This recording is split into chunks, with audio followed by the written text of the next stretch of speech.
we brought bodies to the fire. Dead and cold bodies. And that wasn't our agenda, at least not before now, because we loved our life with the world and we wanted it to work out somehow, but following our dreams just seemed like another way of sleeping on Christ, but Inception never worked. So as the water hit my face, I woke up and realized I was falling and I could not get up. I needed that Jesus kind of life alert to show me that I was drowning in myself.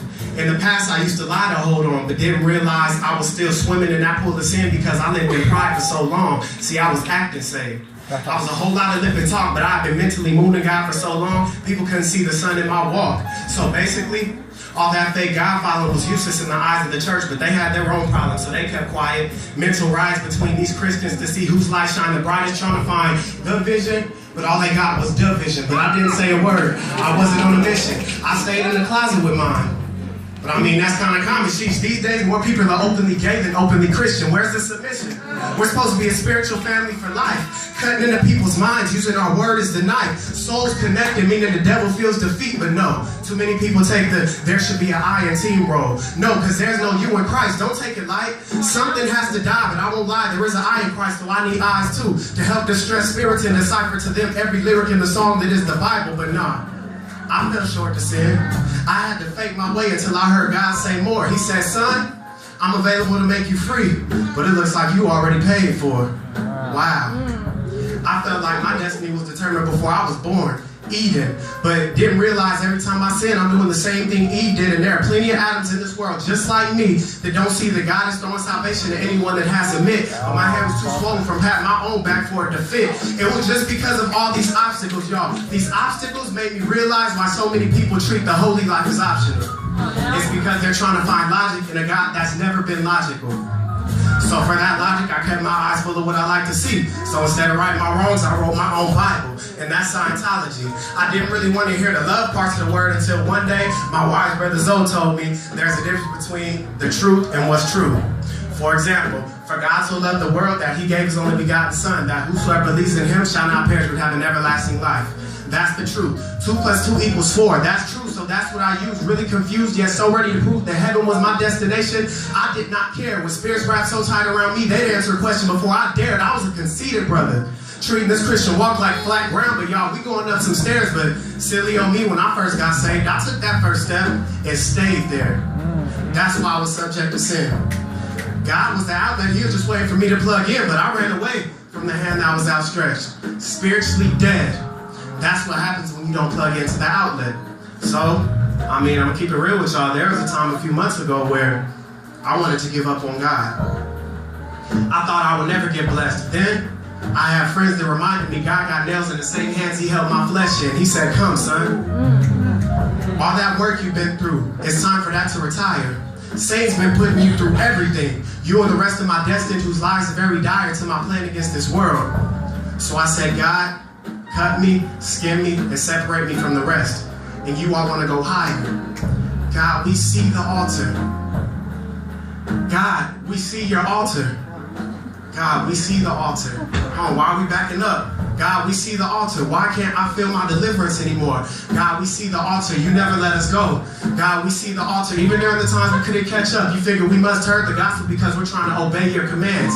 God, we see the altar. You calling us to relish being Christian bread. We always acted sourdough. God, we see the altar. But with all that beef we had with you, going after that cheddar, God, we see the altar. But trying to live without you is like trying to run barefoot through sand. Which of you feel what I'm saying?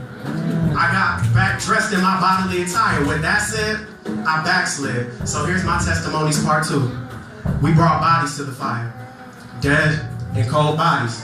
The same bodies as last time, but I let the devil push me from the front, so God watched me fall right back into sin again and again and again and again. I'll keep it real with y'all.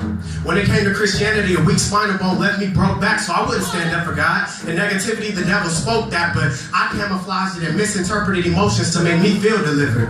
I didn't want to accept the fact that I went right back into my bondage, so I told myself, yeah, these demons are attacking me, but I'm going to go on home, work for Christ, but I submitted every time that sin presented itself. So to the real teacher, I failed my test. And the worst part is, though I was halfway unaware, the other half knew exactly what I was doing. But pursuing God was on my agenda, so I kept it moving on to that second step of that Christian walk of stairs.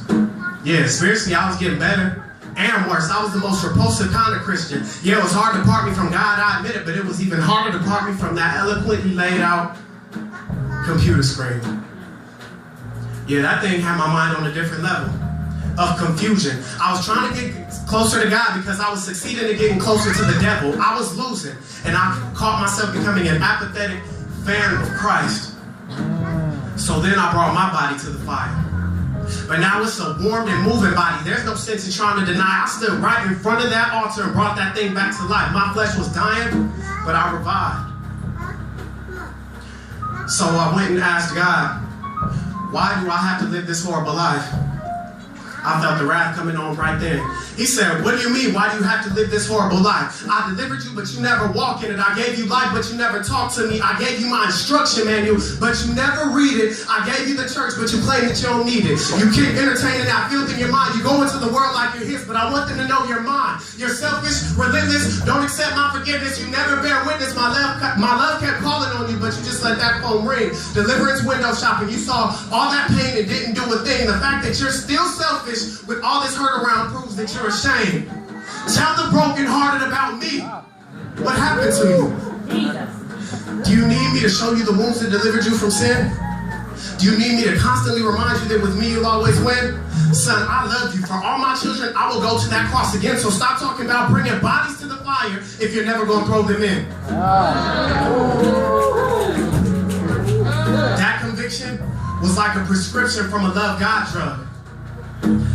Because when it hit my heart, I felt a plethora of love. God drugged me out from my healing of a confused mind, pornography, and all these different feelings, but I'm off that. The devil tries to throw a lot of hate. I'm trying to birth the glory, but he promotes water breaks. But God needs some all day, all night, all year Christians because the world is more corrupted than ever now. I had to be delivered from that mindset. Now I'm not so vain. These people of the world are slaves. Why you think they promote whips and chains? Pain left my soul. God digged into my spirit and made me whole. For those things I couldn't control, they became old problems.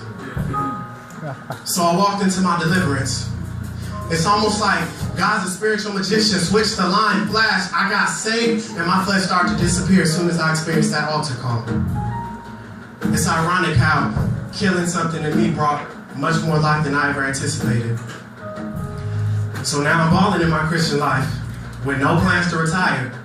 And God, we see the altar.